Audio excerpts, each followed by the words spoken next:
it's not as simple as saying, well, my grandmother was Polish, can I have a Polish passport?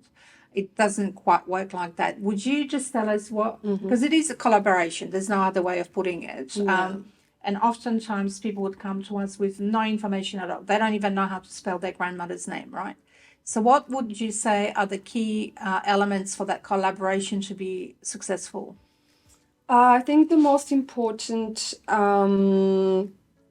thing would be to just gather as many details as possible, at our client's end. Yeah. So starting from their own birth certificate and establishing, the parent's date of birth, place of birth, and then checking their parents' birth certificate, where, of course, all parental data was included.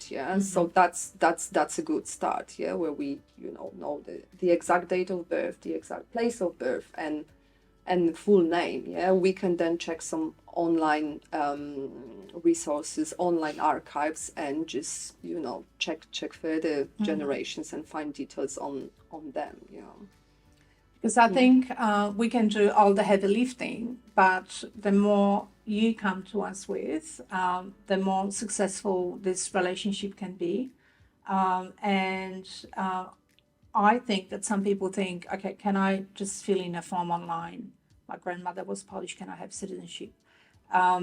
Reality is that it's nothing like that. It's a lot more involved. Did you want to comment a little bit, just a little bit on the process? Yeah, so the reality is that we would be claiming citizenship by descent. It's an admin process, but it's based on, certain regulation and citizenship laws. So we need to have confirmed dates, names, and all the details need to be actually confirmed and supported by some documentation. I encourage our clients to just contact us with what they have, and we would guide them. We would let them know where they could find more details, or we would find them for them if we could. So it's just with all the online resources and our knowledge and experience, we can really just help and establish those missing details and hopefully eventually just apply for citizenship thanks to that. So this first very important step consists of understanding a family history and all the dates in a very precise manner with a lot of detail. And we do that free of charge, and there's no obligation for you to proceed with our services, so that you can get clarity about your eligibility, because essentially we wouldn't want you to lose time and money on something that you can never get. Probably at least once a week, I get an email or on WhatsApp or a Facebook message, like from everywhere.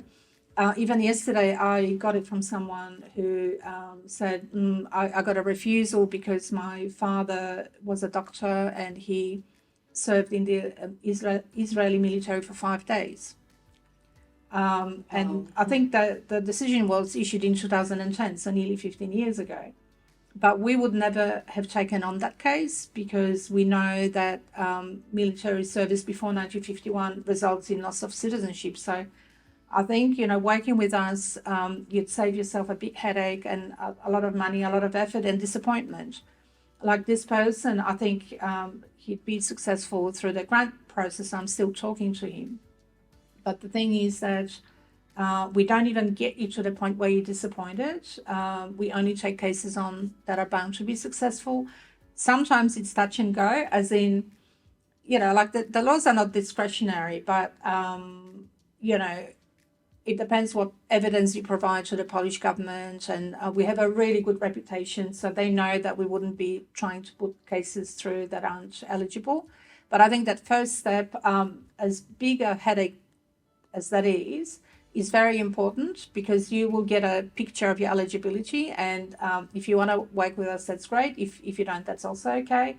But we'll get you to a point where you've got all the clarity you need about where you sit in terms of eligibility, right? Yeah, basically the plan of action for your case, and yeah, once we establish that, that's the moment when you can decide if you want to go ahead with us. But of course, as you mentioned, our initial consultation and eligibility assessments are free of charge, so you don't have anything to lose.